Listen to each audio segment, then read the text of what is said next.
friends, welcome to Tech Info and Career Guidance. So friends, jobs. Freshers కనేసి చాలా వరకు jobs ఎత్తూ ఉంటారు అనమాట. This is the best opportunity for you for 2015 ఎవరైతే graduates ఉన్నారో so వాళ్ళకి వర్చుసాలో positions అయితే ఉన్నాయని చెప్పేసి మనకి ఇన్ఫర్మేషన్ అయితే వచ్చింది కొంచెము.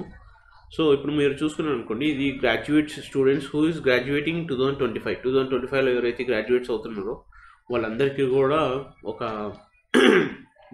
బెస్ట్ ఆపర్చునిటీ అని చెప్పుకోవాలి. And at the same time వాళ్ళు అక్కడ మెన్షన్ చేశారు మేజర్గా 2025 బ్యాచ్ కావాలని చెప్పేసి.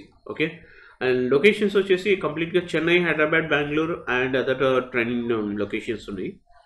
పోస్ట్ ట్రైనింగ్ తర్వాత flexible relocate to any part of the US, UK are Canada. So ఈ లొకేషన్స్కి వెళ్ళడానికి మీరు రెడీగా ఉండాలి. వాటికి కావాల్సిన ఆప్షన్స్ ఏంటంటే మీ దగ్గర మేజర్గా పాస్పోర్ట్ అయితే ఉండాల్సి ఉంటుంది.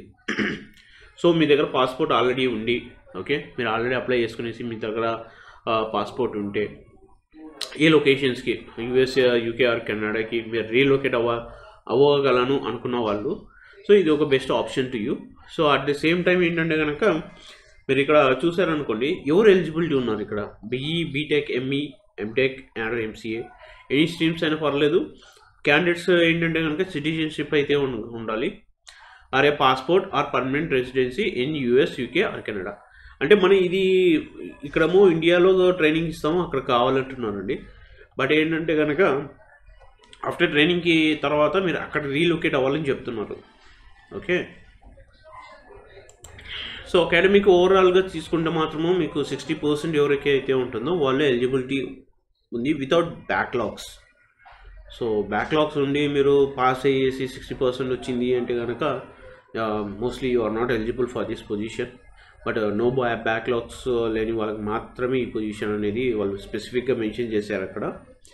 సో ఎవరైతే కనుక ఎక్స్పీరియన్స్ 1 year ఆర్ ఇంటర్న్షిప్ కోసం ఎవరైతే వెతుకుతున్నారో ఫ్రెషర్స్ వాళ్ళకి ఇది ఒక బెస్ట్ ఆపర్చునిటీ అనుకోవచ్చు. సో మీకు కనుక ఇంట్రెస్టెడ్ ఉంటే నేను ఈ జాబ్ డిస్క్రిప్షన్ కింద మీకు కంప్లీట్గా డీటెయిల్స్ అయితే అప్డేట్ చేస్తాను అండ్ ఇన్ఫర్మేషన్ కూడా ఈమెయిల్ ఐడీస్ ఇంక్లూడ్ చేస్తున్నాను. ఆ ఈమెయిల్ ఐడీస్కి మీరు కనెక్టివిటీ చేసుకునేసి ఓకే మీ జాబ్స్కి మీరు అప్లై చేసుకోండి. Please before submitting your profile మీరు ఎలిజిబిలిటీ క్రైటీరియాలో ఉన్నారా లేదా చెక్ చేసుకొని పంపించండి. సో అప్పుడైతే కనుక మీకు ఛాన్సెస్ ఉంటాయి. ఒకసారి మీరు పంపించిన తర్వాత రెండోసారి మీకు ఛాన్స్ కావాలి అంటే కనుక దొరకదు. Okay, so before sending your resume, updated resume, please go through all the things and check your quality eligibility for this job. Thank you.